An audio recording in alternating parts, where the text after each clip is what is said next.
and I just can't get out to see anybody. I hear you.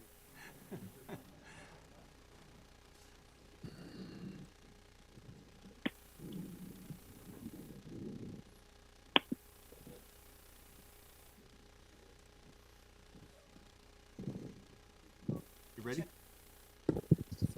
Okay. Bill, is that on? Let's try again.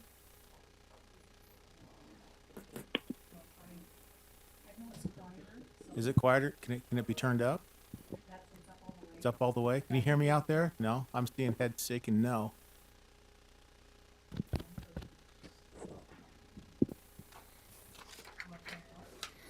Is that better? Can you hear me now? A little better? Okay. Who's on there, did you say? On the Ben Stanley, can you hear us on the Zoom call or YouTube? Yes, can hear you fine. Okay, very good. All right, welcome. Welcome this afternoon, our Board of County Commission meeting. We've got a number of items on there. And as we always start, we start with either a prayer, reading thought, and then the Pledge of Allegiance. And so we look to the audience, hopefully for two individuals who would volunteer for either one of those, the prayer, reading, or thought, or the Pledge of Allegiance. Is there anybody out there that would like to participate? Yes, which one would you like to? The Pledge? The Pledge is taken. Just looking for a prayer, reading, or thought. Anybody? No, I said you got the Pledge. Okay, yeah, I thought that. Anybody, would anybody like to lead us in a prayer, reading, or a thought? Great, come on up. Thank you.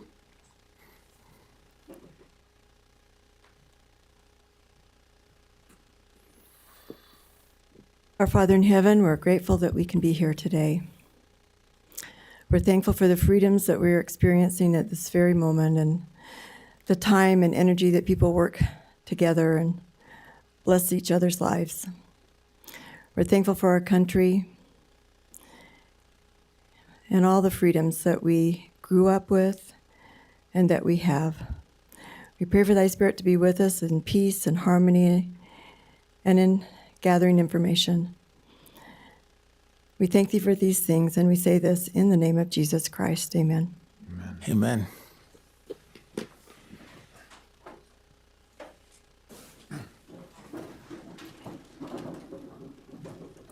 I pledge allegiance to the flag of the United States of America and to the republic for which it stands, one nation under God, indivisible, with liberty and justice for all.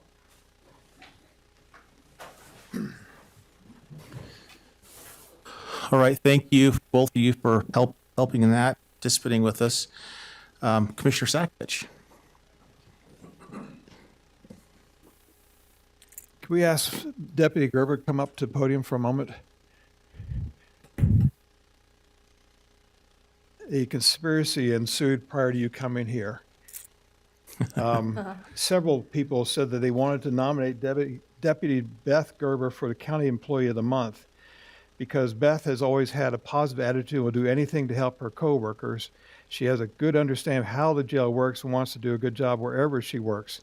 She is a fast learner and excels at her assigned tasks. Some of her accomplishments this year include joining the DRT team to complete a SWAT school and earning the flag as a standing candidate for that SWAT school, going to the FTO class, becoming a field training officer herself, a RAP instructor, defense tactics instructor, and assigned to work in booking. I wish we had you in the Marine Corps. Because of her hard work and dedication, she's been selected to work in booking and continues to work hard on her new task. And she has a perfect attitude where whenever she's asked to do anything, her response is always, whatever you need. She's extremely calm during stressful situations and never gets flustered. While working in booking, she has found drugs and contraband numerous times during searches and ensures that nothing is coming into the jail.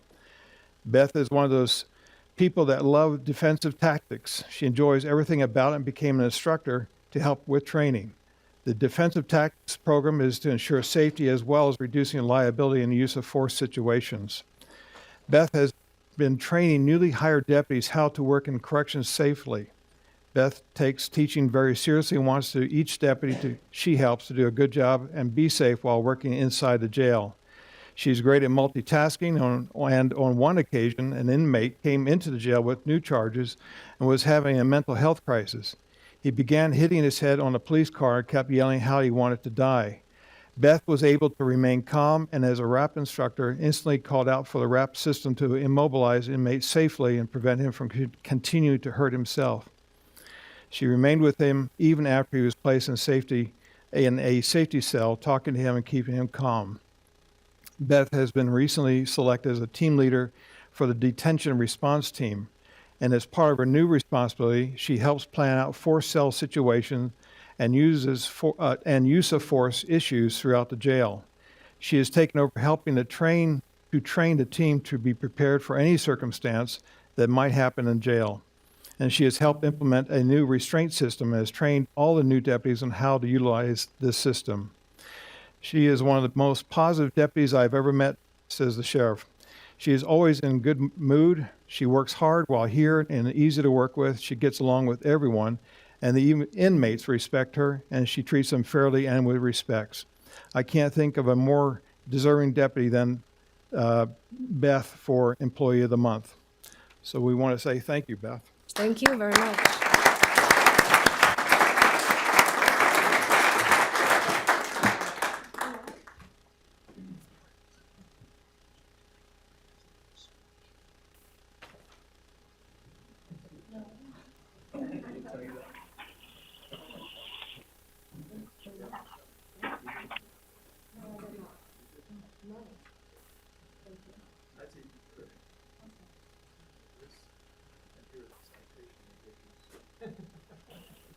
Snap a picture of the three of you. You want to hold the certificate with you?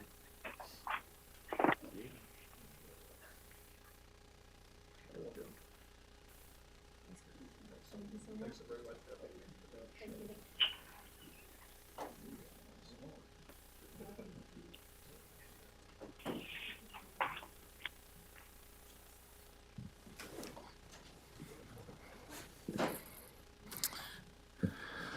All right, thank you. Now we will move to the organization of our agenda. You'll notice that we have listed on there our consent agenda with nothing underneath it. That's because we're going to fill it as we go down through and organize our agenda.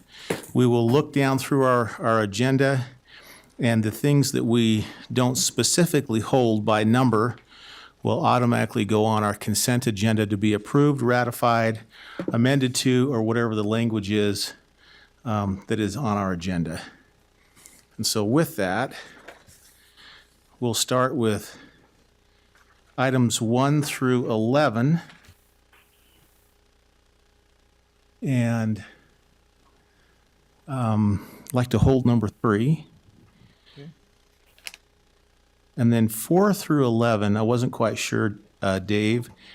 Do we have to hold those? We can't approve those on consent? Okay, I'm fine with leaving those approved on consent. Yes. You okay with that, Peggy? Okay. Okay. How about if we look now from 12 to 20? Only one that I'd like to hold is 20, just for a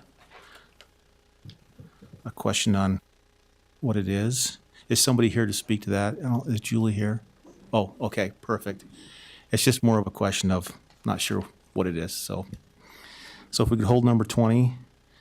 Any others, Commissioner? And that's through 20. Through 20?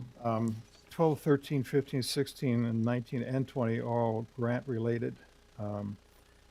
And I talked to the Health Department about that. So I've got my answers on those. Okay. I can do consent on all of those. Okay, perfect. How about if we look now from 21 to 29? I'd like to hold number 24. I like to hold 29. 29. And if it's okay, Commissioner, if we can move item number 29 to the very first. That, I can approve that, Okay. yes. After we organize everything. Yes. Okay, now if we look at items number 30 through 40. Hold number 32. Any others? I'm unclear what the, I got an see, 36, I believe that's a grant for them. And I don't need to hold any of the others. Okay. That was through 40. So you're holding 32, Yeah, item number 32. okay? And items 41 through 50, I don't have any on that one to hold. I have none to hold. All right. And then 51 through 54. Could we hold number 52?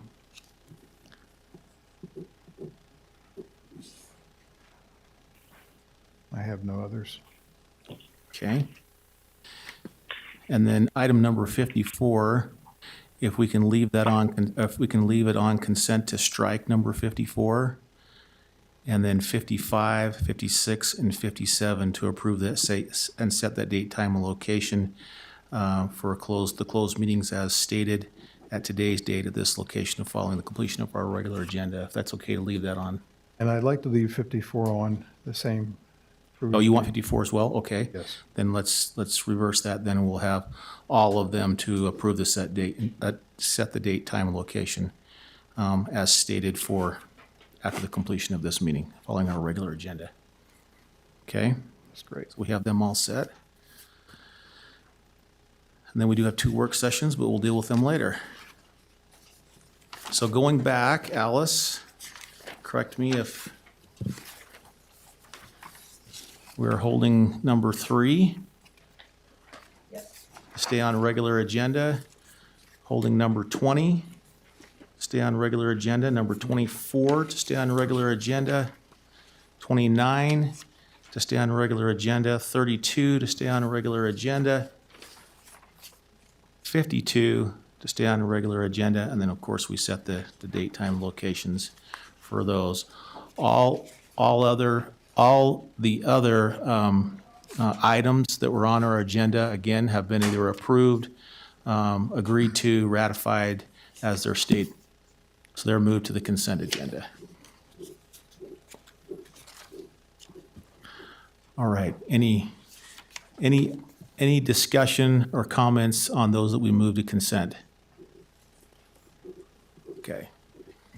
Seeing none, then we'll go back to item number 3. Item number 3, please come up. 29. Oh, sorry, I'm jumping ahead. 29, sorry. Yeah, go ahead, Matt. Come on up. Item number 29 is, this is a consideration for adoption of a resolution authorizing the issuance of a sale of not more than $45 million. I know that sounds like a lot of money, and it is a lot of money. And maybe if I can just, this one here is to set parameters for us in a restructuring of bonds. And all it's doing is setting the parameters in place. And if the market moves in the right direction for us, it gives us authorization to then move within that market at that period of time. And Matt, I'm sure you will clarify more for us on that. Thank you, Commissioner. That's exactly right. I could sit down right now. But I do want to commend you for doing bonding first on the agenda. I think there's a book called Eat the Frog First. So I want to commend you for that. But that's exactly right. This is a resolution that is the first statutory step to enable the county to issue refunding bonds. So this is a refinance, similar to someone refinancing their mortgage. In 2012, the county issued bonds to refinance itself out of an obligation with UTA. That was a very successful restructuring. It saved the counties millions of dollars back in 2012. And this is a refinance of those 2012 bonds. The county has a very successful history of refinancing its obligations. In fact, in the last 2.5 years, the county has saved on a net present value basis, so that's in today's dollars, 16.1 million through three refunding bond issues. And so this refunding, depending on where interest rates go, will very much add to that great total. From the parameters resolution, as Commissioner Lee correctly stated, this is setting the parameters, the max par amount, maximum interest rate, maximum term for the bonds. And when the bonds are issued, it delegates authority to designated officers to accept the final terms of the bonds when the bonds sell. That gives us flexibility on timing, which is very helpful. Unless, and just to put a plug out there in the public, if someone wants to donate $45 million, then the county will not issue the bonds. Right. I'm happy to I entertain don't see other. anybody jumping up, so Yeah, maybe you should maybe move some on. phone calls we Yeah. can make. But the county's bond attorney, Randy Larson, is on the Zoom. He can answer any legal questions, but this is very much just refinancing a mortgage for savings. So I'm happy to answer any questions if any come.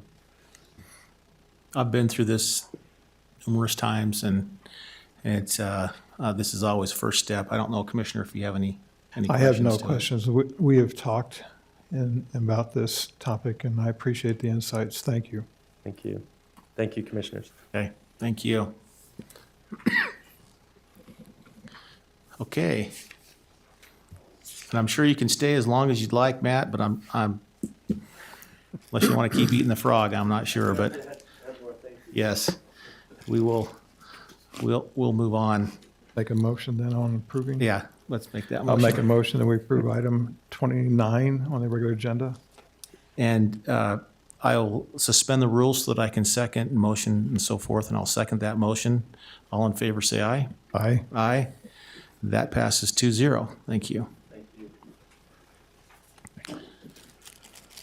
Okay, now let's move back to agenda item number 3, which is to adopt a resolution proclaiming April 30th, 2021 as National Therapy Animal Day in Utah County. And please come up.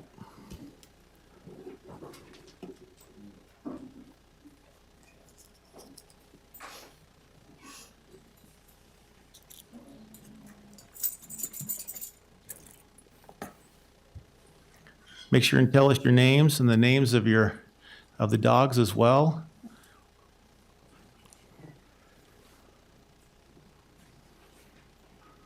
Hello, I'm Debbie Carr. I'm Executive Director of Utah Pet Partners. This is Joanna Posey and her partner Smokey, and Janine Thalman, who is our Utah County Coordinator, and and her partner Harper.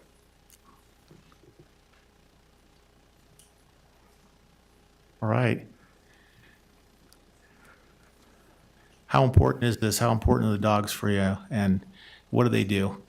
Our Utah Pet Partners cover the state. We are centered here in Provo, but we cover the state from Brigham City down to Santaquin and St. George. And we visit in hospitals, nursing homes, the 1st, 2nd, 3rd, and 4th district courts in the juvenile court system. We visit in shelters for women and children. We visit in people who are experiencing homelessness. And what I can see happening right now is people, they start to smile. The research shows that in the presence of an animal, people's blood pressure usually goes down, their heart rate goes down, they're more social, they feel more like interacting and more like cooperating with their therapists. And so our teams, we have about 170 members throughout Utah who volunteer their time. They're specially trained as handlers, and their dogs have to pass a 22-point behavior exam every 2 years to make sure that they are reliable, predictable, controllable, and inspire confidence in the people they visit. Pet Partners nationally provides us with $2 million of liability insurance whenever we're out visiting, and Utah Pet Partners provides an additional $2 million of liability insurance whenever we're out. So you can be assured that these are the best of the best when they go visit your grandma. You can know that these animals have just had a bath, they're clean, they're well-mannered, and they just know how to do their job.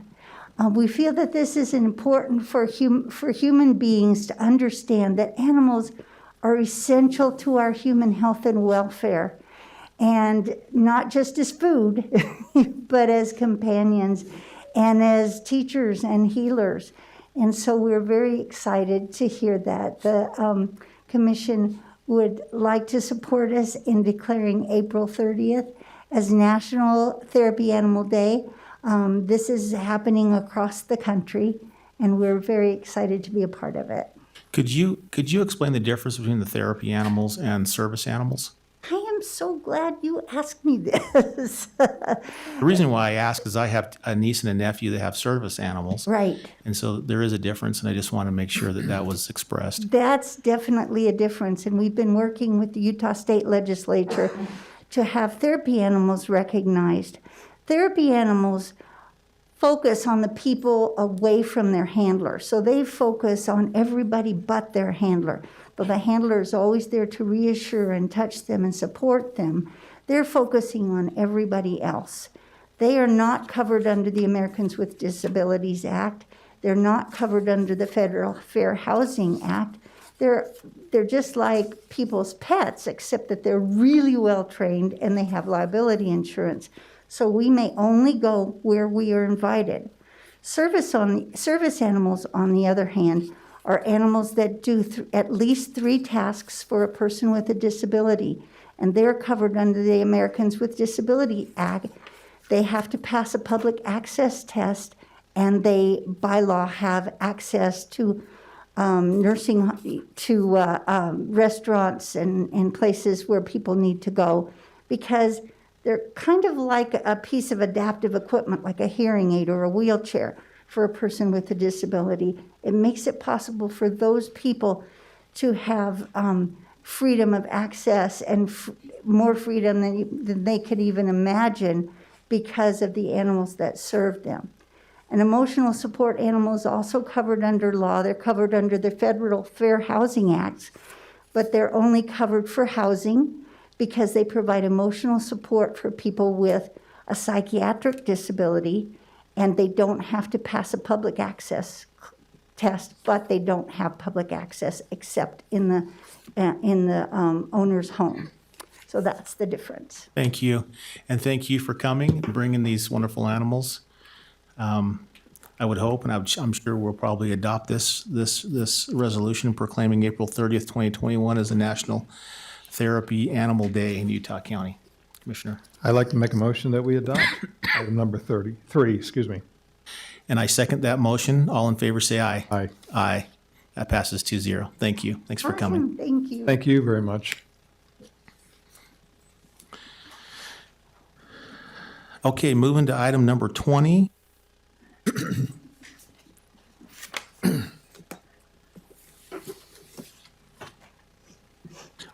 My only question is, I'm not sure what this is. Heather If you could- Lewis, Utah County Health Department. It's kind of interesting. So, you know how we have the partnership with Parents Empowered and we have the campaign for the underage drinking prevention. This is in partnership with Parents Empowered and R&R Partners who created that campaign. But it's with Provo Town Mall. We're going to have an installation of the one of the campaigns will be actually installed on a wall. It's going to be the way that they do it, it's kind of like a heat press, so they can install it on the wall, and then when they're ready to have it come down, they heat remove it too. I'm not sure exactly how it works, but it doesn't leave anything on the wall so that we can just take it away easily. But the mall is going to allow us to have that installation right there in the food court, and it's an interactive installation, so we're really excited about it. But that's the agreement with the mall people Okay. to let us have that installation in their facility. Thank you. And this is in relation also to item 12. It where we is. approve and authorize a signed donation from R&R Partner. It's a $5,000 grant to promote parents' empowerment.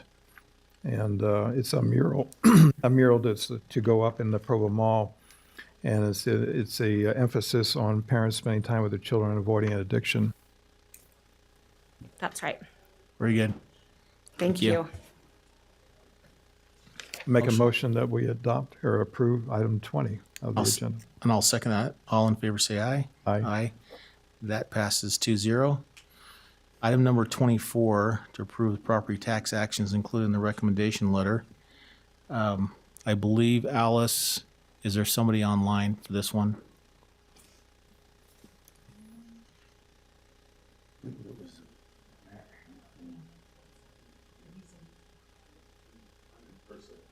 Oh, okay. We had a, go ahead. So, Adam Beck, County Attorney's Office. I'm the new property tax officer, so kind of the old Paul Jones. Now he's, New and improved Paul Jones. I'm glad you said old Paul Jones. Dave liked that, I know. Thank you. There's two items on here that I wanted to discuss. One of them was the Matt Hansen one, and the second one is the Mark Marvin. And I don't know if he's here by chance. Don't see him. I don't know if he's online. So those are the two that I'd like to have some discussion with. Maybe first, if I can just frame it, and then Matt, if you'd like to come up. There was recommendations, and there was a recommendation for denial, and then also there was a recommendation, an alternate recommendation of possibly going through Payment plan. a payment plan for 1 year, with the caveat on there that the 2021 taxes be paid. Those are the two that I saw that were on there, and so I just wanted to kind of have that discussion and also hear from Matt, unless you'd like to. Well, I just wanted to make a note about that alternative. I think that was presented to Matt, not necessarily something that he was interested in. But I think it's important to note that as far as deferring that out with the payment plan, it's required under statute to let all other lien holders have to consent to it first. So it's my understanding that there is another lien holder or two that we would have to get consent from in order to do that payment plan. Just wanted to make you aware of that. Okay. Okay.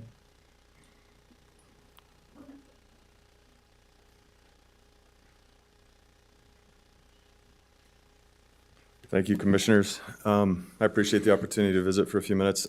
This property in question was built by a couple of gentlemen, Dan Nelson and Renato Fuchs, back in late 2000s. In 2016, there was a customer that refused to pay them, the primary tenant in that building, over $3.5 million.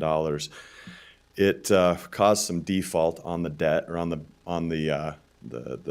company's financials. Basically, the bank at that time that they had a line of credit through seized all of the assets of the tenants. Basically, it was a building that they had built. They owned the entities that were in that building. And when that customer failed to pay and went under default, the bank came in and seized the cash assets, basically putting the entities that as tenants in an insolvent position. In 2016 and 17, they did their best to basically come back, to rebuild the businesses. In 2017, they sold a few of the assets, paid the 2017 taxes, and then continued to try to restructure that. I came on board with Dan Nelson. I'd known him for about 20 years and offered some services. I'd come out of selling a company and was in a position to try to help him restructure those entities and rebuild. That process has been long, laborious, and especially exacerbated a little bit by COVID and the things we've gone through right now. We finally got those entities back into a position where they will fund the rents necessary to pay the mortgages and the taxes going forward.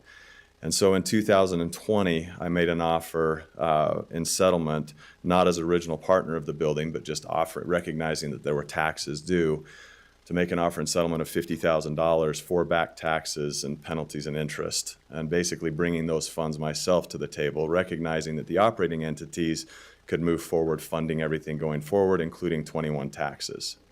There have been a number of conversations with Paul prior to the old Paul departing and the new Paul coming on board. And so I understand a little better maybe what the county's position might be on that. But I would, first of all, would like to ask whether or not that settlement proposal of $50,000, if that's just, at this point, if that is rejected, and what options I have for at least maybe an abatement or forgiveness on penalties and interest. Because those entities, again, are still recovering. There's about $2.5 million in outstanding personal guarantees that are still on Dan and Renato. And so I'm trying to work through keeping 3 very healthy, lively businesses in Utah County running and manage some of the insolvency that was caused with this default of a customer outside of their control. So I'm hoping to come to an amicable solution where we can do what's right, help the county, pay the tax base. I am a Utah County resident. I've lived in Lehigh and American Fork for 15 years. And so I am part of the community as well. So that's the purpose today, just to understand what can be done to help remediate this and avoid a sale at foreclosure and keep these entities solvent as we continue to work through some of the issues. Okay. For me, the forgiveness of the tax is off the table. I can't go there just because there's all the records were sent, the valuation, all those for years. As I'm looking at the application here since 2016, it looks like 17, 18, 19, and 20. And so I can't personally, I don't think that if I started doing that, it'd be really hard to, continue. The option with payment with the plan, though, it said there's a lien holder that would have to agree. Mm-hmm. Have you talked with that lien holder? I was unaware of that requirement, and so there's been no conversation with Central Bank, who is the lien holder on that property. So there are 2 mortgages, Central Bank, and then there's another private entity that basically bought a second mortgage on there. So typically, those lien holders will consent to that because the tax lien has priority over their lien, so they want to protect their position. So I've got a great relationship. So yeah, it would be unusual for them to deny that request. Okay.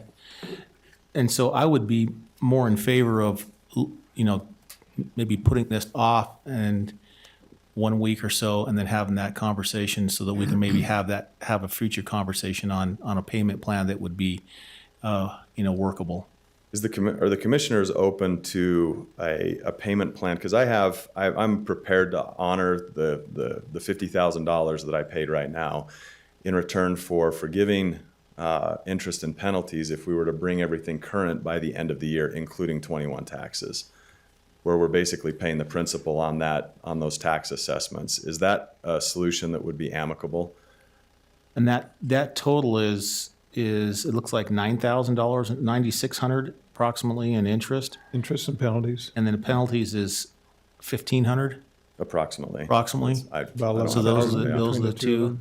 So there would be $75,326 in taxes outstanding plus the 2021 assessment. So we'd pay I'm prepared to write a check for $50,000 today on back taxes and honor the commitment that I made in the settlement offer, and then work with the entities between now and the end of the year to bring the balance of the taxes current.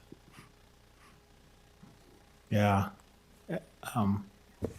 Adam?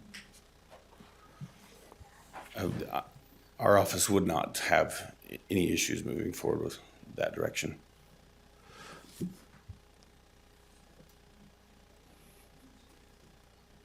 I'm open to the waiving the penalties and interest if we can get the taxes collected. That will save the needs of the county will be met, and the needs of the owners will be met, I think, in this way. What about the taxes for this year? Those would be included before the end of the year. So I can cut a check for $50,000 right today to the treasurer's office, and the balance, so 2021 has not been assessed as far as I've seen yet. So the remaining $25,326 plus approximately $20,000 for 21, we will make a commitment to get those current before the end of the year. And I realized that it sounded like you were new into this. You haven't been here the whole time Correct. with this, and I get that part. But I'm a little hesitant on all of it, just because I don't want it to be another 5 years and then you come back and we're doing the same thing. You know. Can I speak to that just a Sure. little bit? So with all due respect, part of the struggle was with the local bank that basically, I mean, with the default of the $3.5 million, the local bank basically came and pulled all of the operating funds out of the accounts of all three tenants, which totaled approximately $750,000. So in addition to non-payment, and then the seizing of those cash assets and the cancellation of about $20 million in contracts, which came because of the public notices the bank filed, it put the entities into a very significant state of obvious default. The reason why those last 2 to 3 years there's been very little dialogue with the county during that time frame is because Dan Nelson and Renato were trying to fight to save their homes, figure out a way to deal with critical vendors on projects, salvage as many customers as they could. In the settlement offer, I came on board as a friend of Dan's, consulting with him a couple of times a month during 2016 and 17. So I became aware of this, but they focused on funding settlements with vendors that were delivering materials to site on contracts that they had hopes of retaining. And so dollars being allocated there so that they could keep a bare bones staff of employees and keep a little bit of ramen noodles and rice, not exaggerating there, on the table for their families. That was the reason for the silence. So whether or not they did that, you know, setting aside the fact that they did not communicate a lot of this detail, that was what was going on behind the scenes and the reason from 2018. So there was 1 year paid when we sold some assets, that 2017. So there is a balance for 2016, but 2017 had a payment made towards it either in late 17 or early 18 when we had sold some assets. So there was an attempt in good faith to try to acknowledge, number one, and pay that outstanding debt. And then for the last 2 years, a rebuilding of those contracts has put the companies back into a position where they have the working capital to now fund the rents that cover the taxes and mortgage, as well as the employees and building the businesses. So hopefully that can bring a little It does. insight. A question for you: when you bought into this and you came on board, were you aware of all this? No, I wasn't aware of all of this. So originally I had no part. I was brought on board to assist Global Stone and Tile, which was the primary operating entity in that building. The two partners, Dan Nelson, who is a very good friend of mine, and Renato Fuchs, owned the building together. In September, when Renato decided he did not want to be a part of the operating entities anymore, the pressure and time frame taking to recover was taking too long, he basically turned the building over to Dan and myself and said, look, there's negative equity in this right now. If you want to solve the taxes, if you want to solve the deferred maintenance, if you want to solve things with the lien holders, go ahead. And he walked away from it. So I became aware of the taxes in 17 and 18, but I had no interest in the building until September of this last year, which is within about 60 days of that time frame. I filed an offer for settlement, working to try to bring that asset current. Okay. So the confusion I have is it has the total taxes at $75,326.99, and your offer is $50,000. The original offer that I made in December was assuming that the county could accept an offer in lieu of the total amount owed. So with principal and interest, there was an $86,000 balance. I was making an offer for $50,000 to clear that out. But now learning about the statutes and the precedents that would potentially set, I realized that it was unrealistic to request that the county, and this is through dialogue with the old Paul and through Terry and other individuals, that was not likely. And are you Paul? Okay, wonderful. So we had the phone call together. So I became aware that it was not likely to have a full settlement, which I have not rewritten another settlement offer. So that initial settlement in November or December was for $50,000. Right. So, but what I'm saying today is that I'm willing to write that check for $50,000 to honor that commitment, and then worry about coming up with the remaining balance between now and the end of the year. On the other 25. On the other 25, plus the balance that will be assessed for 2021. So totaling about $40,000 to $45,000, somewhere in that range. And I respectfully appreciate your perspective, Commissioner.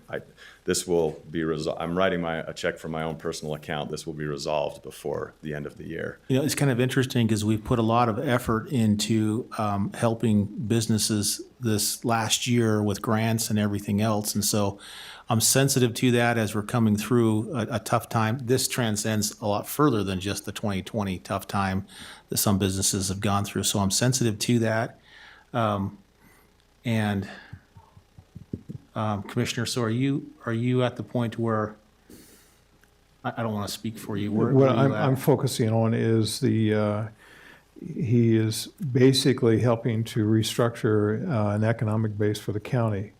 And to me, if we can recover the back taxes and not include the penalties and interest, those funds could conceivably be used to help restructure the existing businesses that are there in place. And we can just focus on the back taxes and allow him to use the remaining funds to address other needs to get these entities up to full speed. And so to me, it seems equitable to just focus on the back taxes. And so would you be agreeable then that if the 50,000 was written today or soon, the remaining 25,326.99 plus the taxes of this year would in 2021 would be paid, you know, by the due date that we have, and if they're not, then all the penalties and interests come back on? Absolutely. I'm willing to stand behind that. Yeah, so we still would need a structured payment agreement to do this because this is on tax sale. So we would still have to have the payment agreement. It could have Okay. these terms in it. And then if you're inclined to do this, there would not be an abatement currently. The abatement would not occur until that final payment is made. That way Okay. you don't have to put anything back on. It just doesn't come Yeah. off if that payment is not So made. you'd need to go get the lien, not released, but agreed to, and then come back on a payment plan and probably meet with Adam and others on. Is there language that would need to be incorporated into that? I've not gone down this road before and want to make sure that, you know. With the lien I don't make- holder? With the lien holders, yeah. Yeah, there's a form. Yeah. Okay. Yeah, our office has a form that we can provide to you on that matter. Do we have to continue this, or basically we give you the direction and? No, you need to continue it to approve that settlement agreement once, either that or we could just put it back on the agenda when that's there. Because we don't know if you can do it in a week or not. Right. Yeah, I would request at least 2, maybe 3 weeks to work through that. So maybe we should just strike this from the agenda today and then bring it back onto the agenda once you've got everything lined up. That's fine. Yeah, well, that would include all the discussion that we've had today then. Yeah. Okay. I did just want to clarify, as far as the 2021 taxes, those are due November 30th, and so there's not going to be any late penalties. Those don't need to be paid right away. And then I just wanted to clarify that it's our office's preference that he pays all of the penalties and interests, but we understand and acknowledge that the commission can move forward the direction that they would like. Okay. All right, so it sounds like we could So- strike, well, we Is this can't striking or- strike the whole thing. Should this simply be a continuation then? Well, just strike that portion of the recommendation letter. Okay.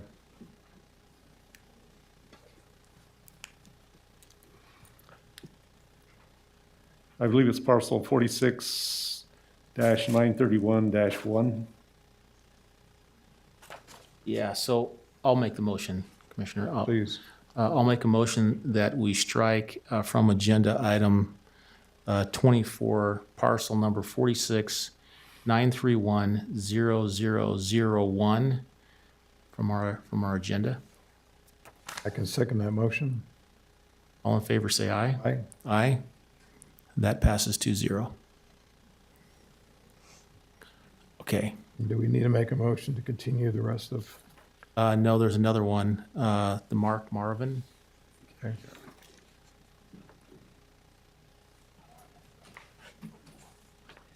So this one, and Mark's not here, apparently not. Okay, I did have conversation with him. And I don't know where to go with this one because as I read down through it, I understand what has happened. Apparently, from the notes that I'm seeing, there was a vacant lot that was assessed in 2014 through 2018 as a developed lot. And so obviously the difference between a vacant lot and a developed lot, the taxes are higher. And he has a little bit of back and forth on, what he thought the value was, and I'm not sure how much communication was met back there. I fully understand that he didn't come in and appeal it, and so we're stuck with now real late in the game on this. It would have been a lot easier if back in 2014 or 2015 that would have been appealed, that would have been adjusted. So it's an interesting one to me because obviously, and I don't know how that worked, but there was an evaluation done that was an error, and I think we acknowledged that it was an error back in 2014 through 2018. At least I hope we do. That we see that there was an error. Maybe not. Okay, that's the reason why we're having the conversation. As I look at it, I was Sorry. like, Yeah, this is Clarissa with the assessor's office. In 2013, there were a couple of lots in the same condition that this one is in that sold. And then for 2014, all of the lots in that subdivision were revalued based on those sales. was that lot in the subdivision? Yes. So I was told by him that it was not, but anyway. no, it's a paper lot. It is a platted lot that was never, the development was never finished. So not all of the utilities are stubbed to the property. And like I said, there were 2 other lots that sold in 2013 in the same state this one is in. So that says, hey, so we revalued it based on those sales. That the market was not recognizing that there was a difference. It was not until some other lots in this development were appealed this year, they brought in documentation from the city that said, hey, this is what we're going to require. And then they also brought in estimates about what the cost of that would be. And then that's when it was adjusted. And that was adjusted down. Based on that cost to cure the issues and the letter from Santa Clara City. So once we were provided evidence that differed from what the market was telling us, we were able to make that adjustment. But that has to happen through a process. So if I understand it, and thank you, this is helpful. So the market was the one that determined those values from 2014 to 2018. Correct. And then when there was the adjustment happened, and it happened not on the market, but on actual valuation again of So it other was lots a next to it? factual error. So, as the market, and part of this is, if you think about what the market was like in 2013, 2014, all of the lots were fairly suppressed. As the market has increased, those values have significantly increased. These lots still have that cost to cure sitting there. And the other lots don't because, they're developable lots. So part of it is market and part of it is, a factual situation. But, those lots were adjusted, the same way everything else was. Okay. And it's the same conversation I have multiple times a year with people in this kind of a situation. If they bring me evidence that shows that something is different, then through that Board of Equalization process, we can make those adjustments. But somebody just calling and saying, hey, I don't agree with your value, I need a reason to make those adjustments. Okay. All right. Then I'll leave that one off. unless you have other questions for I it. have none. Okay. Those are the two that I had. If there's no others, then a motion. Okay, make a motion that we approve. With the exception of that one. Yeah, exception. So No. that would be item 29. 24. 24. And I'll Yeah, second that motion. All in favor, say aye. Aye. Aye. That passes 2-0. Okay, 29 was taken care of. Item number 32. Okay, item number 32 is to provide consent to the amended and restated declaration of covenants, conditions, and restrictions of the cottages at Hobble Creek and Mountain Home Development in Utah County. I put this one on, and maybe if I can frame it just a little bit, in conversations, trying to find some solutions, with this. I would like to have some conversation. I've had some conversations with Robert Moore. I almost said Baxter. With Rob Moore, and in going down through this, I would like to. There are some questions that I have when it comes to declarant rights, and what they are, and what can be done. Because almost everything in this, I can see as not a problem. It's just that the retaining the easements for the declarant right that's in that agreement. And so is there an individual that's going to speak to this? Okay, the two of you, if you'd come up and then maybe just state your name so that we can have that conversation. The concern is that when we have it in an agreement, on the county's perspective, it'd be really hard for us to take it out unless all parties agree to it, and that's what's been told to me. But I've also heard conversation from the cottages that the declarant right is really expired and null and void, which is a fascinating conversation. But I don't know how the county steps in without some sort of decision made by whomever, maybe that the individual that holds a declarant right, or from a legal analysis from a judge or somebody who says that's true. That's the only problem that I have with what I see in the CCNRs right now. Okay. Andrea Perry, and I'm a Hobble Creek resident. Okay. If you look, and I don't know if you've seen the Utah Code, it's Utah Code 578A502. It says 60 days after 75% of the lots that may be created and conveyed to lot owners other than the declarant. It terminates, sorry, I didn't read you the first part. Unless otherwise provided in the declaration, a period of administrative control terminates on the first to occur of the following. And we had 77 lots sold as of 2006. And I have documents and documents I'm happy to go through if you want. That just shows, we don't dispute that the declarant has an easement on Whittemore Road. They're trying to maintain an easement through our development, and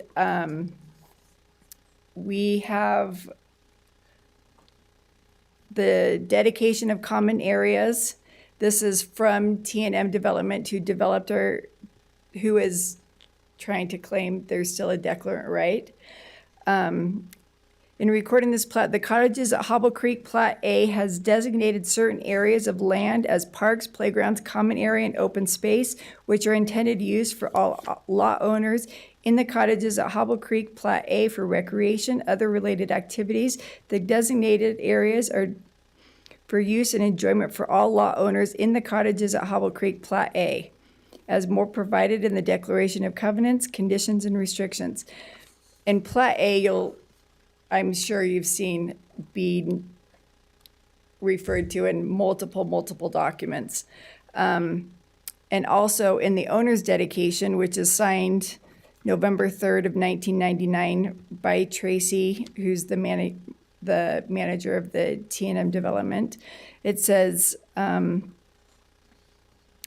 do hereby dedicate the private streets as indicated hereon for the perpetual use of the cottages community associations. Then in the quitclaim deed, she quitclaimed all the open spaces to Hobble Creek, and this was done in 2004. Oh, sorry, 2001 it was recorded. And in this quitclaim deed, she did not reserve the right, for the common elements, she didn't reserve that roadway. Even Jeff Smith from the county says that open space includes private roads for county tax description. So the roads are part of our community space, and that was not, there wasn't a subsection when she quitclaimed that property over to us that she did not reserve, any specific sections of that. And then in our own maintenance and open space preservation agreement, which you have a copy of, it says developer agrees that prior to the conveyance, sale, or other disposition of any lot within the development and before the right to possession of any lot is transferred to any person, the developer shall convey to and transfer control of all roadways, designated open spaces, and all common areas for facilities, excepting therefrom the central water system to the association, with charge or the assumption of any obligation for the cost of construction of implements thereon and thereto, which was a document created by the declarant and signed by the declarant back in 1999. There were 3 other amendments that, sorry, can you tell I'm just getting used to reading glasses? It's called the sign of getting old. It's not fun. So we have 3 different amendments that the declarant filed. First in 2006, Amendment 1. At that time, there were 77 lots that were sold, which means by our current CC&Rs that were filed in 1999, she had to have 67% vote of the community approval before this amendment could even be filed. And since then, that's had to be rescinded because that did not occur. And in that, she is trying to add an additional 7 years to be able to expand. And then the second amendment, she tried to change that from 7 years to 10 years to allow herself, 10 more years to expand or utilize where her declarant right she claims she had. And then the fourth amendment she filed in 2016, we had 99 lots sold and therefore still needed that 67%. She was trying to give herself 23 years to be able to continue to expand. She didn't have votes for any of the community for any of those. And it's our position too, if she felt like she had those declarant rights, why is she continuing to file amendments to give her more time to be able to continue to expand and to use, this space she claims and this access through our roadways? So, and do you want me to continue? We have more and more documents. Oh, I'm sure you do. So what was that, at the very beginning you had Utah code? I didn't write that down. What was that Utah code that you I'm cited? happy to give it to you, but do you want you just want the number? Yes.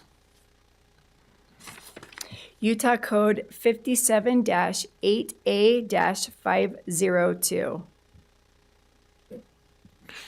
I guess and Rob, I know Rob's on the phone. Maybe the question is part of the concern is that the county doesn't necessarily feel like it is in the judgment seat for this, making a judgment on on the laws that are there, and if it applies or not. And so it makes it tough for the county, especially when there's a party out there that won't just sign it if they don't understand it the same. And so it makes it really tough to say, let's just go ahead and sign off on it, because then we pick up liability, a certain amount of liability. And anyway, Rob, if you could chime in on if you've looked at these and what's your thoughts?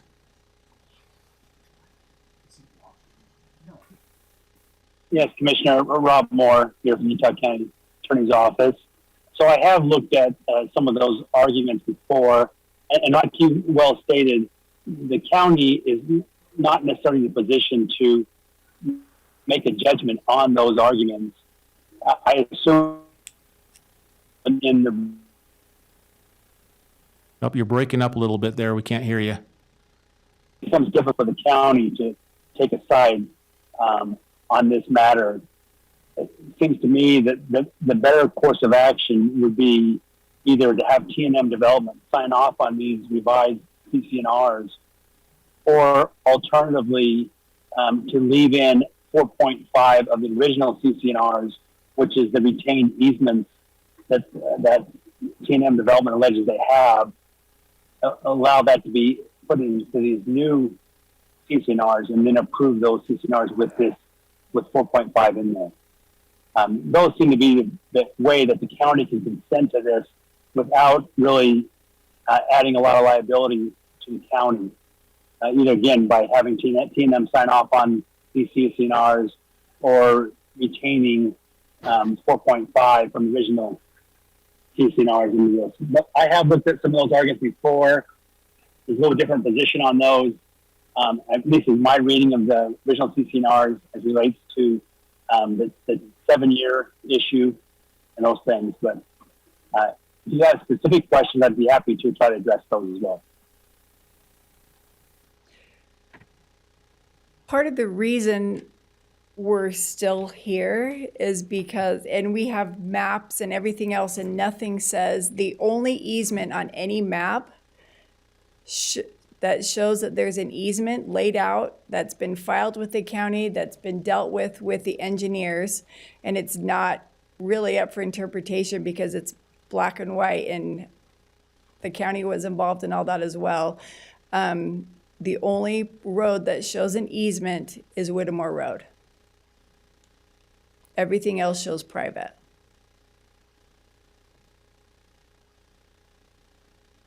I mean, and we pay as homeowners, we maintain, you know how expensive it is. We're having to pay $38,000 this year to have our roads resealed and maintained.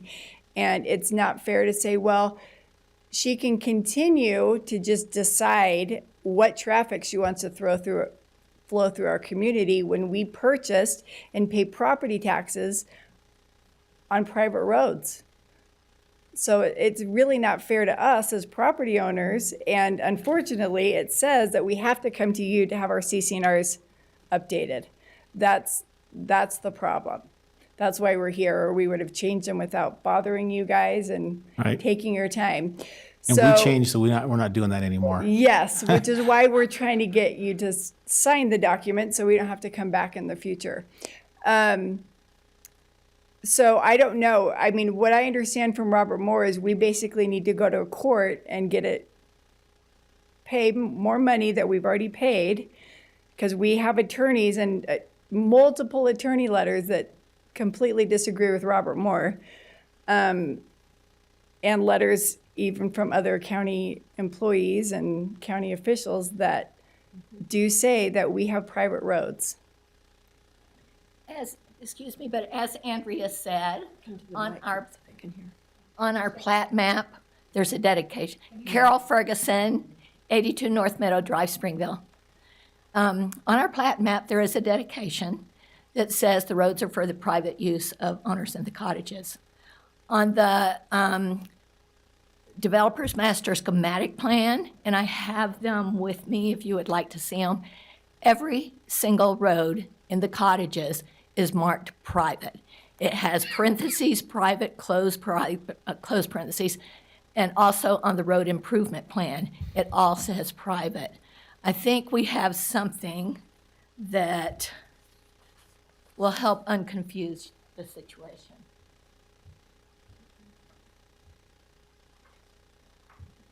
Yeah, sure, of course. Thank you. So that first page that you have is a third district court document in which Five Star Financial has notified them through their attorney. They were claiming water rights to Jensen Spring. And then they realized that when they conveyed the property, they did not reserve water rights. So they have no water rights in Jensen Spring. In our quitclaim deed, the open spaces were turned over to the association, also without reserving any easement rights. So there should not be any easements for anybody on our streets. I also ran you off a copy because you might say, what does Jensen Spring have to do with your quitclaim deed? It failed to reserve the water rights. The quitclaim deed failed to reserve the easements. And I copied this page so that you could see the same person that's the managing member of both Five Star and T&M Development, which signed these agreements, is the same person. So I just wanted you, that's the only purpose in that. And it highlights above what documents that person signed. So it appears that the third district court and the attorney for T&M, who has the same managing member, recognize that if you do not reserve the rights when it's conveyed, you do not have the rights. So our stand has always been that we tried to get the county to understand the rights were not reserved. So they do not have an easement in our community. That's it. I hope that helps. Have you seen these documents, Rob? I have sent them, and I've never received a response on them. Plus, Tracy This is also. Rob Moore. I'm not sure. Go ahead. Sorry, Commissioner. To answer your question, I'm not sure if I've seen those documents or not. I don't have them in front of me. But the retained easement is in 4.5 of the original. That's the allegation of T&M Development, is that their easement was retained through 4.5 of the original CCNRs. When I've talked with their attorneys, that's what they've argued with me, is that's where they retained their easement. So, I mean, again, it kind of puts the county in a position where we're trying to make a decision here on whether to consent to these CCNRs, but yet we're being asked to make a determination on whether there's easements retained or not retained, and that's the problem that you're in today. Well, she also sold her declarant rights that she deemed, in our eyes, she never had. She sold those to Route 66. And then Route 66, he canceled his right to those declarants in November 22nd of 2019. And those are also filed with the county. And so if she did have them, she sold them, and then he canceled those. So the way that we see it, and multiple attorneys have reviewed it, is there are no rights, like nothing was reserved. And to say that 4.5 has it in there, that basically says we can never change our CCNRs ever, and we're stuck with a potential for whatever they decide for the rest of our days as a community. And that, I don't think that's what it was meant. So I know about that one. And it gives me pause, because if that's true, that it was sold to Route 66, and then I know I've seen that as well in the way of saying that they dismiss those. Rob, would that not give us the the decision that we have to move forward without that 4.5 in there?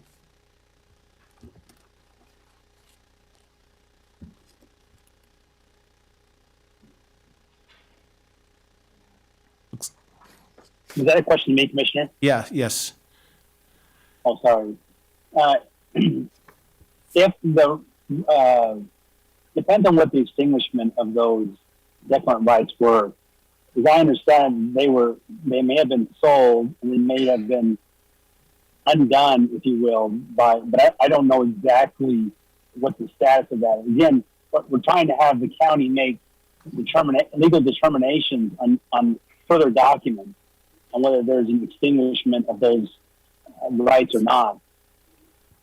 I think that's where the problem is here, is that without somebody signing off on this, such as T&M development, or if that is the case where they are actually extinguished, then there shouldn't be any concerns by the cottages on retaining 4.5 of the original CCNRs in the new CCNRs, because, as they allege, that they're no longer valid.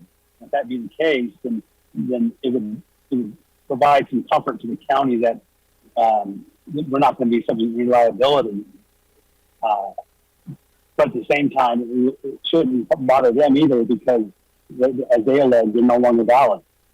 So if I can restate what you're saying so I can kind of understand it, you're saying even if we were to put the 4.5 back into the CCNRs with the documentation that you have from the cottages, and your thought is that they're null and void anyway, so 4.5, even though it's in the CCNRs, it wouldn't have any validity, because according to what you have, there wouldn't be any way to use them. Correct. I'm not saying that. I think that they might be saying that. Well, why? I guess the other thing too is why can't you just approve the change in our maintenance agreement that removes you guys from having to deal with our CCNRs moving forward? Well, and then you don't have to approve our CCNRs. So I've got the maintenance. And I'm sorry we Correct. don't have it on our agenda, but I do have the maintenance agreement here, and we can. And this, it's not a motion that we can do today because we didn't actually have it Correct. publicly noticed. But I don't know if, I don't have any problems necessarily personally to agreeing to this maintenance agreement, but you'd still have to go get others to sign this. The cottages would be one that would have to sign it as well as an agreement, and then probably T&M, because T&M is in here. And if you're saying that they already sold their rights, then I don't know how you tie it unless you tie all three entities together on that. And if they sold it, then if they sold it, it'd be easy for them to sell it and say, well, I don't even own it anymore. I can sign off on that for it to actually be valid. Unless they want to be difficult. Right.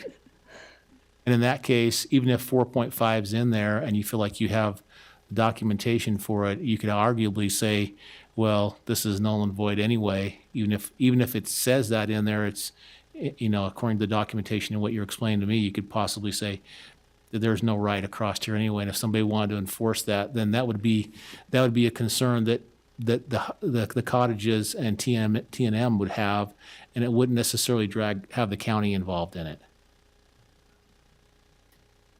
It just puts us back to square one. Yeah, I think the county got involved in it from the very beginning. When it says in the upper left-hand corner of the maintenance agreement, once it's recorded, it needs to go back to Mr. Shawcroft. And I think it's Article 13.9 in our 1999 CCNRs, which states if there's a conflict with the maintenance agreement and the CCNRs, the maintenance agreement controls. And it didn't say on the CCNRs return to Shawcroft, but it did say in the maintenance agreement they would have to record CCNRs without an interest in or an encumbrance on the land. And an easement is both an interest in and encumbrance on the land. And that should have been something that the county attorney's office should have caught that conflict, because they had to return that document to the county attorney's office, and they should have seen there's a conflict there right away that we can't approve these CCNRs because 4.5 is in conflict with what the governing document, the maintenance agreement says, which is to turn over the common areas to the association, record the CCNRs without an interest in or an encumbrance on the land. And it would appear that, The maintenance agreement still says it's all turned over to the community right, after the first lot is Right. sold. No, so I want to be very clear. I actually believe what you're saying. The problem is that it's really hard for me to step past the advice, the legal advice that I have from our county attorneys, right, and say, because I'm not an expert in this area at Right. all. And so when I read down through it and I look at it and I say, yeah, I can see how it's been transferred, and I can see what you're saying on the declarant rights, and I actually believe it. But it's really hard for me to step past that, past the county attorneys looking at it and saying, hold on, you got to be a little careful here because they're the experts in this area. right. It's hard for me to understand as a layperson why the county would require a master schematic plan and a road improvement plan from a developer when it doesn't matter what it says. Because you can look, you have all the documents. I have them with me if you want to see them. I even have a magnifying glass in the car so you can read them. But they all specifically identify every single road in the cottages as private. Yep, you've pointed that out to me, and I've seen that too. So as a buyer, when we moved here from Virginia and we're looking at property, we looked at our CCNRs and we looked at the maintenance agreement, and that it says the maintenance agreement controls. So we weren't worried about anything because it just seemed clear. It didn't seem like we would have to go and hire an attorney to comb through this to make a decision. Everything is there. It's written. It's not a decision you have to make. Just go by your own records. So thank you so much for listening. What's a step forward? That's my biggest question. What's a step forward? Is a step forward the county considering the maintenance agreement and moving forward? Well, with that? we want the maintenance agreement to stay in force, except the provision that says from here on, the county does not have to approve. he has. Yeah. But everything else that you agreed to, like our water, giving us 2.95 acre feet of water, we want all of that to stay intact. That's in there. He has Yeah. the current version. So, So yes, we would like to have you look at just approving that at least moving forward, and then we'll work on the other. yeah, and we thank you for taking the time to listen to us. That means an awful lot when you are heard.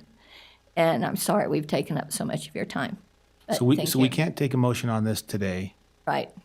but I'm willing to put it on the agenda for next week. And for I think it would be a consideration. good idea for Mr. Moore to look at the records that we have sent to him. And if he would like me to send them again, I would be more than happy to, because they're all in my computer, to show him if you have a document that did not reserve something, and the third district court is accepting that, we don't understand why when they did the quitclaim deed that is recorded in the county recorder's office, why that's not being accepted as no easements, because no easements were reserved. Both, there was failure to reserve in both the Jensen Springs water claim and in our CCNR and our quitclaim deed. And I'm sorry, I'm not going to take up any more of your time. Okay, Thank all you. right, thank you. Commissioner, if you'd like me to, I'd be happy to look at whatever documents they want to send me. Any documents they want to send me, send them to my email, and I'll look at them before next Wednesday. Be happy to do that. Okay. And Rob, if you would, just put that First Amendment, that maintenance and the open space preservation agreement on the agenda for next week, that'd be great. Okay, I can do that. Thank you. Okay, thank you. So It's a continuation. with that, I think that it'd probably be best that we strike item number 32, and then we'll put the other documents on. Okay, I make a motion that we strike agenda item 32. And I'll second that. All in favor, say aye. Aye. Aye. That passes 2-0. All right. Item 52.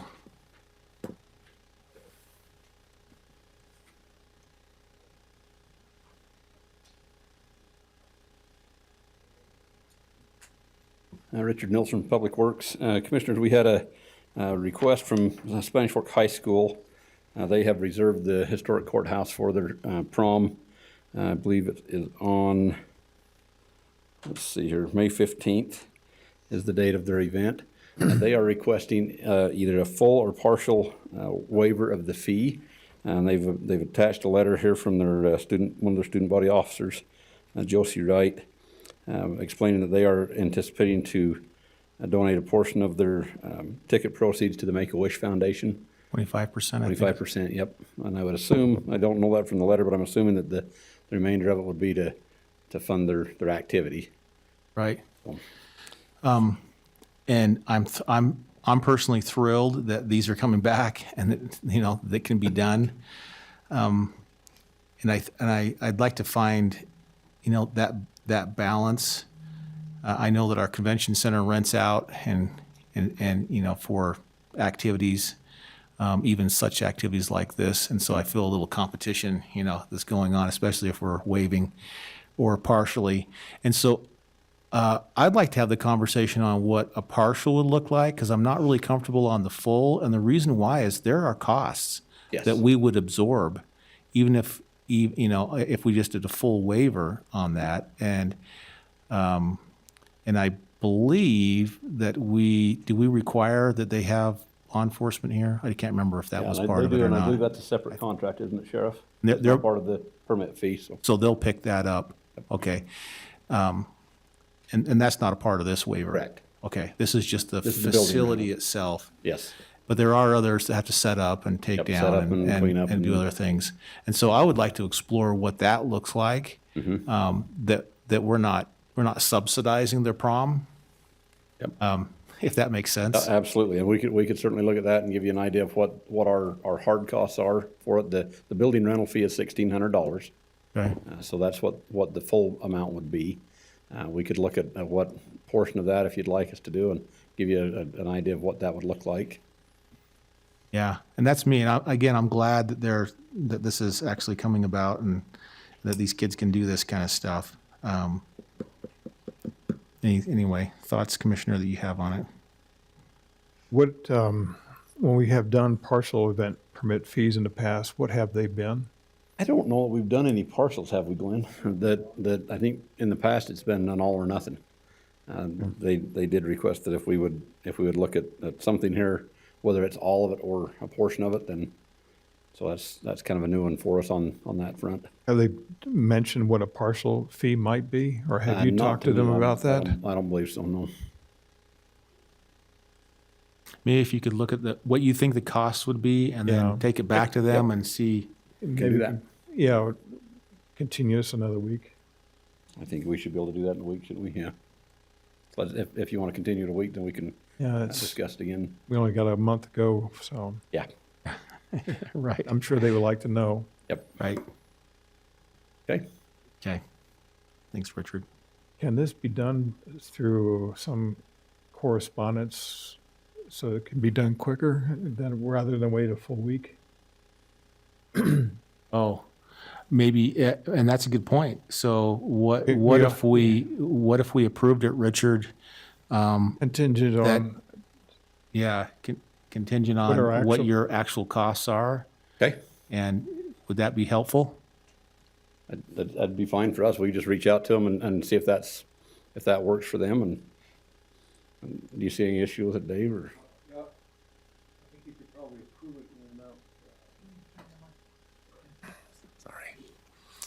Dave Shawcroft here. You could approve it in an amount which would represent the fee less what all of the county's costs are as determined by Richard. Say that again. I don't know that I can.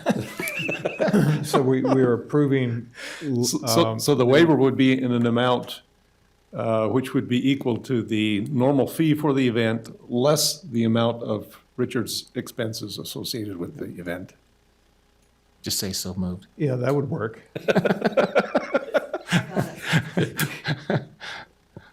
So we will approve this less than actual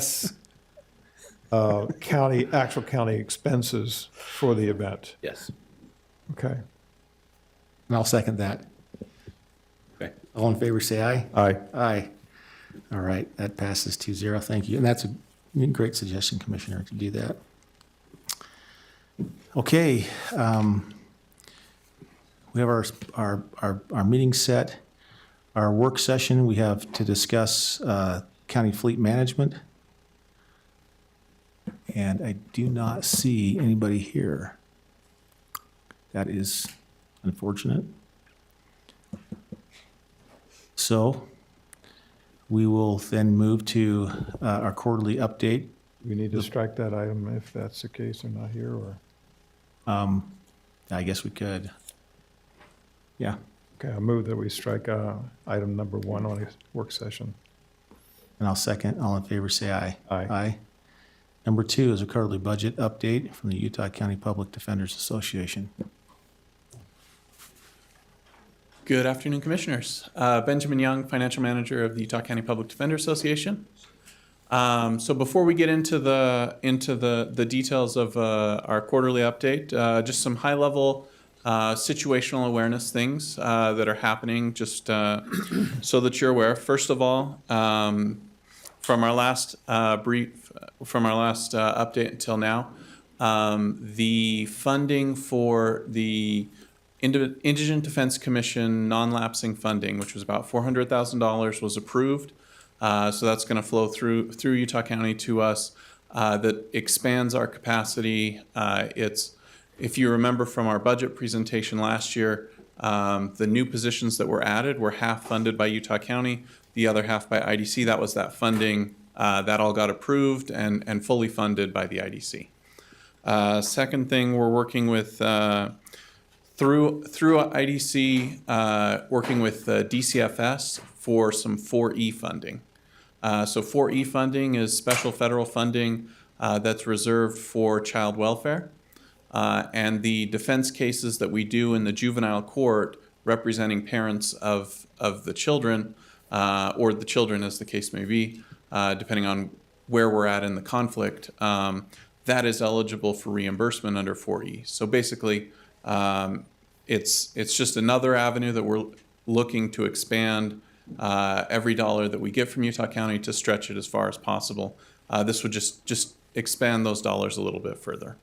That contract's already been signed by Utah County and IDC, so it's with DCFS for process. So just kind of good news and highlights on some things that we've got so far.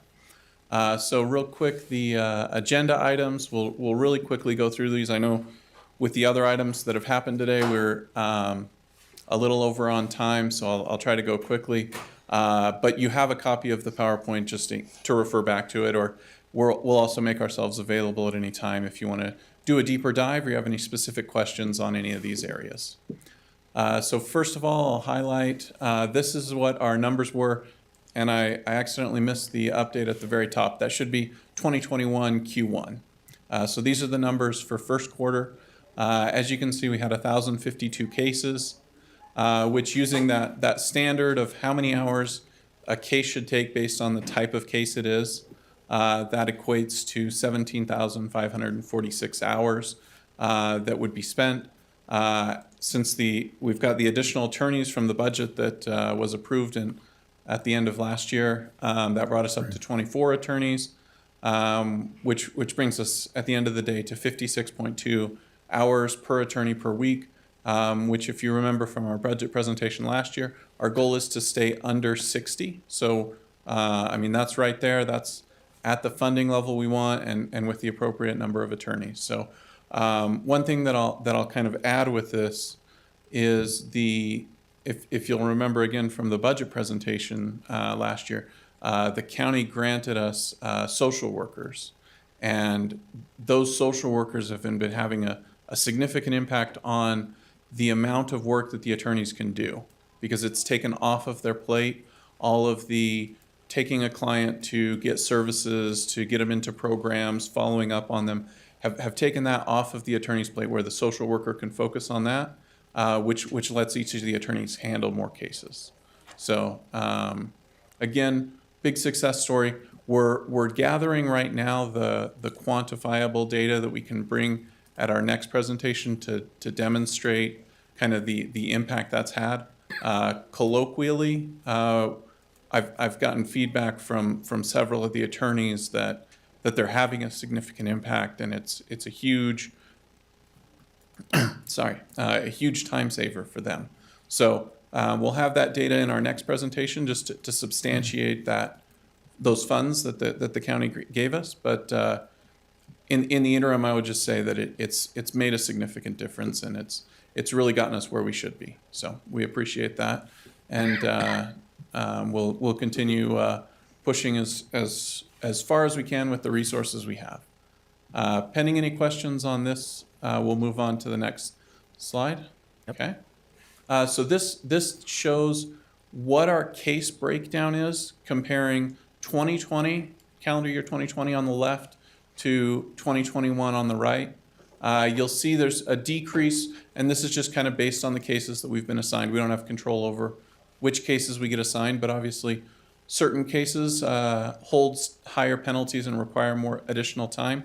But you'll see in 2021, so far in Q1, we've seen a decrease in our workload for drug cases. We've seen a decrease in our workload for orders to show cause, but an increase in persons and aggravated persons cases. So that's just kind of for situational awareness. Is this quarter to quarter, or is it year to quarter? On the left is 2020 full year, where our time was spent. On the right is 2021 just quarter one. But if it's helpful, I can provide an email to you after this with the breakout by quarter, if that's helpful, if you'd like that. Yeah, it would be nice to kind of compare them. Yeah, absolutely. First quarter. Yeah, I can do that.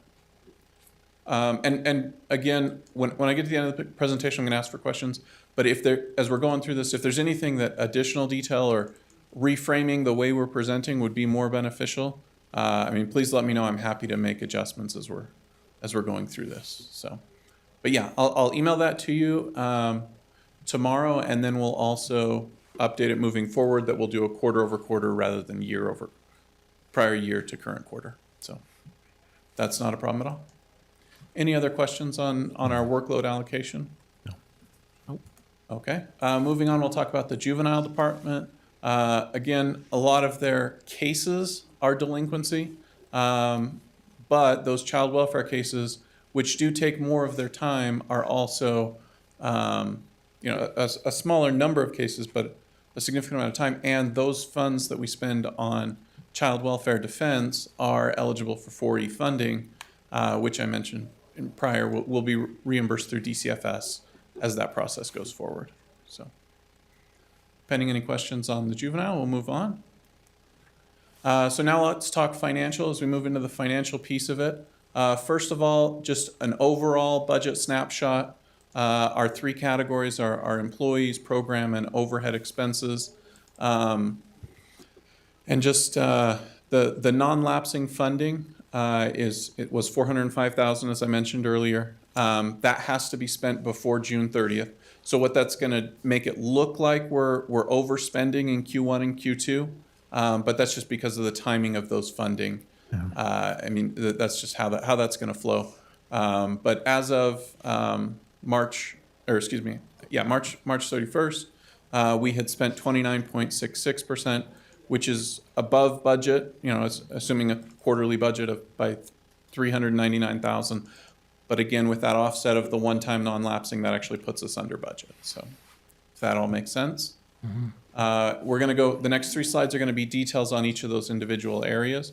But are there any high-level questions on the overall budget? No. Okay. Personnel breakdown. Right here, we're on track. We're right at 25% for the year. The non-lapsing funding obviously doesn't significantly impact that, other than it helped pay for half of those new attorney positions, and which put us a little further ahead, but also at the same time, our HSA was front-loaded, so it balanced out on that. Any questions on employee-related expenses? Program expenses, so you'll see this is over budget. I think the biggest thing there is the contract labor, which, as you know, there's significant time and efforts that are put into the capital case that we're defending for Jared Baum, which takes 4 dedicated full-time attorneys. As we've pulled those out of doing their regular calendars, the IDC non-lapsing funding provided us to use contract attorneys to backfill those 4 positions so that we could keep the workload manageable. And so that's why that's over, and you can see that we have $58,000 of expenses with no budget against that. But outside of that, the rest of them are pretty on budget for where we're at for the year. So pending any other questions on legal-related, court-related expenses, we'll move on. So the conflict attorneys, though, because that one's significant, I mean, that one's actual to budgeted. Well, I guess your budget is 400,000 instead. Yeah. 200, so that's the whole year, though. The 400,000 is the whole year, and the IDC did cover a portion of that, so that's why that's a little bit skewed, and so because we have to have those funds spent before June 30th. Okay. However, I would on an annual basis, I don't anticipate us going over the 400,000. Okay. So, if there's any other questions on that. Finally, general and administrative. So we really try to focus on lowering that as much as possible and bringing that down because as a 501c3, all of our expenses are either program related or general and overhead related, and we want as much of our money as possible to go towards program. However, there's a couple caveats on that. First, we made some equipment purchases with the non-lapsing funding. But those were printers that we had previously been leasing. So because we spent that money up front, because we had the non-lapsing funding from the IDC, it looks like a big expense, but it's actually going to save us on monthly lease expense moving forward. So, in that sense, we are over budget, but it was because of special funding we got from IDC. Overall, I anticipate us being within budget by the end of the year, counting the extra 400,000 from the IDC, if that makes sense. Pending any questions on the general administrative? So that's all I have as far as data, but if there's any other questions you have or anything you'd like additional details on, feel free to let me know. All right. Thank you. All right, so I will send you that updated pie chart, and if there's anything else you need, again, just feel free to respond to the email and let me know. But it's been a pleasure working for you, and I won't take any more of your time. Thanks, Benjamin.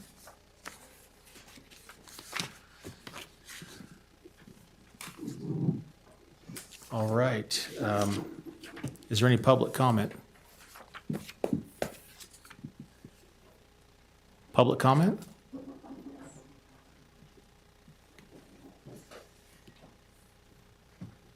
We already accepted the donation and you got public comment anyway? We just love being here so much. Yeah. Jemima Street. And Mary Lee Tanner. And first, we want to thank the commissioners for allowing us to get the donation and accepting the donation for the Black Widow attachment. We're super excited. That was about really hard to accept the know. donation. It was really hard. You guys talked about that for how many months? Years. Yeah. Years. Yeah, it's been a 2-year process.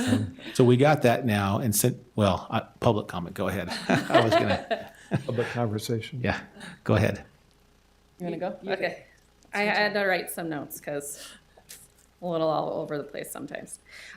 So we weren't exactly sure how the process went. So that's why we're waiting for public comments so that we could figure that out. But we are wanting to request to get on the agenda for next week, an adoption for a resolution in approving volunteers that wish to donate services to the North County Equestrian Park well, Utah County, but specifically the North County Equestrian Park.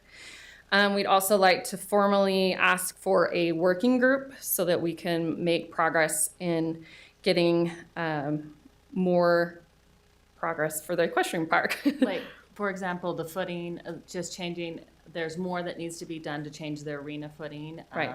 But there's a lot of people who want to donate services and stuff, just coordinating that. And then the other thing is working on just changing the rules for the park too. So with that also, with the history that we've gone over in some of the work sessions, it was talked about that there was a formal committee for the equestrian park and it was never dissolved. So we would like to reactivate that committee and get, like Mary Lee was talking about, we want to make the rules so that they actually work for the equestrian park and that we're able to function. So That's your public comment? yes. that's our public comment. And thank you, and thank you for being as patient as you can, although I don't think you're that patient. You two are not. And I know you know Glenn Tanner and Richard Nelson. A lot of the stuff that you're talking about there, we'll coordinate through with them on that, kind of moving forward with it. And there's going to be a stepping process. We know that. We've talked about this 100 times. But I know they've seen it as well. And I think they're thumbs up and let's move forward. So let's thank you for all that you're doing, really, for the donation that's come in and the focus that's there. And again, if we're going to own an equestrian center, we need to own an equestrian center, right? Yep. And do something with it, which means on the commission side too, we've got to have a certain agreement, to move forward and do things that will be, appropriate for that to happen. So that's just why we want to come formally and try to get the next step. Yep. I know you guys feel like you just got one thing done and we're asking for the next, but that's how. Yeah, I mean, give us a week to rest.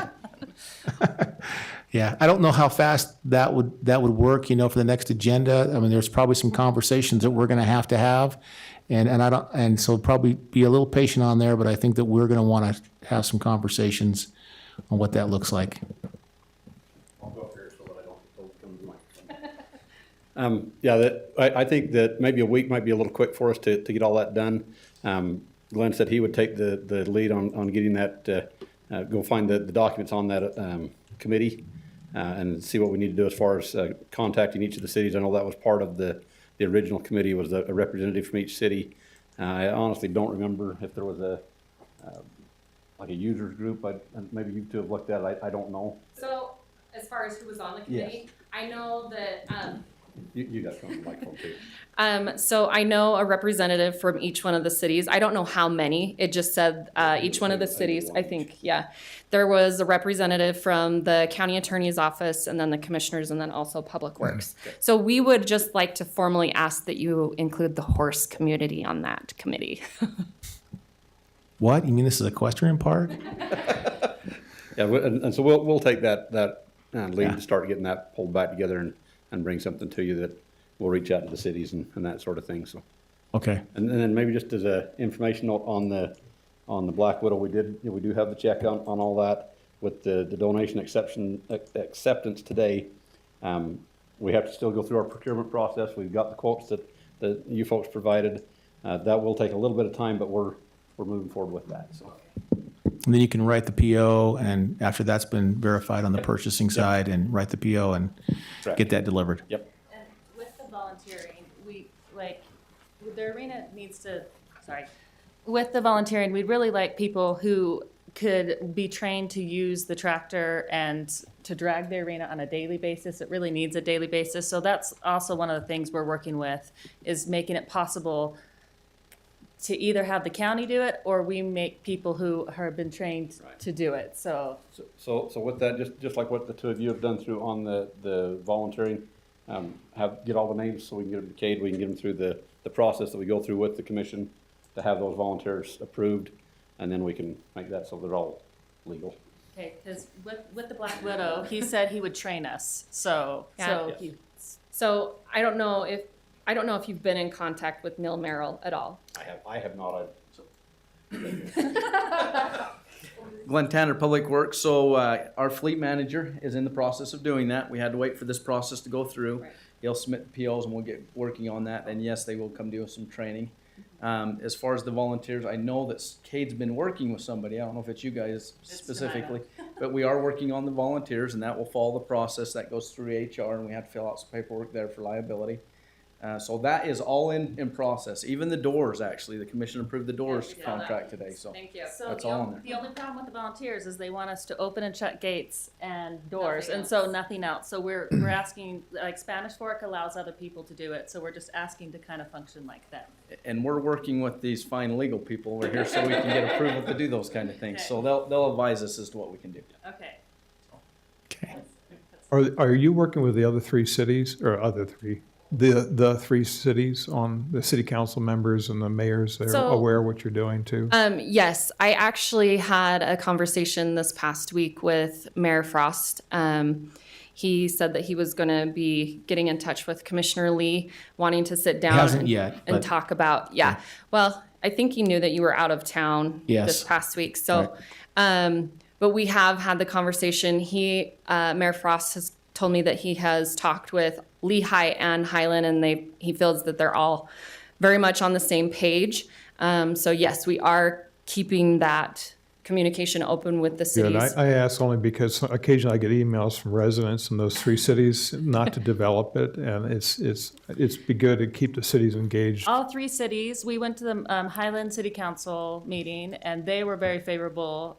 All three cities are very favorable in trying to make this happen, and so they want to come to you guys, and we figure out how to make it work better than it has been. Yeah. So, and I guess our goal is going into it, whatever, if it goes into a city in a lease agreement with the county, we want to have the park functioning before the transfer of power, I guess, however you want to Certainly. say it. But we just want it to be able to function to its ability, and then whoever takes it over can just hit the ground running, and it's seamless, and there's not just Already the done. scramble. They're just simply adopting what's there. Yes, yes. so. Okay. Thank you. Thanks for staying to the end. Any other public comments?